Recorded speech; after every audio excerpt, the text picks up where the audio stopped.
ఒక అందమైన ప్రకృతి మధ్యలో ఒక కొలను ఉండేది. ఆ కొలనులో హంస నివసిస్తూ ఉండేది. అక్కడ కొలనుకు దగ్గరలోనే కాకి కూడా చెట్టుపై నివసిస్తూ ఉండేది. హంస రోజుకు ఎక్కువ సమయం నీళ్లలోనే ఈదుతూ గడుపుతూ ఉండేది.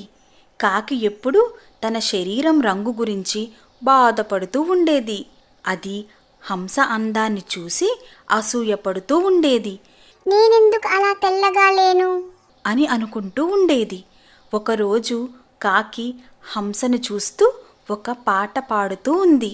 హంస చాలా అందమైందిగా, నేను కూడా నీలా అవుతానుగా అంటూ పాటలు పాడుతుంది. అది చూసి హంస పకపకా నవ్వుకుంటుంది. కాకి నేను కూడా ఇంత అందంగా తయారవ్వాలి అని అనుకుంటుంది. అసలు ఈ హంస అంత తెల్లగా అందంగా ఎలా ఉంటుంది అని ఆశ్చర్యపోయేది. బహుశా అది ఎక్కువసేపు నీళ్లలో ఉంటుంది కదా, అలాగే చాలాసార్లు స్నానం చేస్తూ ఉంటుంది, అందుకే అలా తెల్లగా ఉందేమో అని అనుకుంటుంది. అప్పుడు కాకి తాను కూడా హంసలాగే తెల్లగా అవ్వాలి అని నిర్ణయించుకుంటుంది. తాను కూడా వీలైనన్నిసార్లు స్నానం చేయాలని అనుకుంది. అలా చేయడం వల్ల కాకి కూడా హంసలాగా తెల్లగా చాలా అందంగా అయిపోతాను అని ఊహించుకుంటుంది. ఎలాగైనా సరే అందంగా తయారవ్వాలి అని కాకి కూడా తన ప్రయత్నాన్ని మొదలుపెట్టింది. ఆ రోజు నుంచి కాకి కొలనులోకి చెట్టు మీద నుంచి దూకటం, మళ్ళీ గూట్లోకి వెళ్ళటం అలా ప్రతిరోజు చేస్తూ ఉండేది. కాకి ఎందుకు ఇలా ప్రవర్తిస్తుందో అని తెలియక హంస ఆశ్చర్యపోతూ ఉండేది. వేరే వేరే పక్షులు కూడా కాకి ఏంటి ఇన్నిసార్లు నీళ్లలోకి దిగుతుంది అని కంగారు పడుతూ ఉంటాయి. కాకి అలా ఎన్నిసార్లు స్నానం చేసినా కూడా దాని రంగులో కొంచెం కూడా మార్పు రాలేదు. కానీ ఆ కాకి తన ప్రయత్నాన్ని మాత్రం అస్సలు మానలేదు. ఒక రోజులో ఎక్కువసార్లు స్నానం చేస్తే తెల్లగవుతానేమో అని ఎక్కువసార్లు నీళ్ళల్లో దూకడానికి ప్రయత్నించేది. స్నానం చేస్తూ చేస్తూ అలసిపోయింది.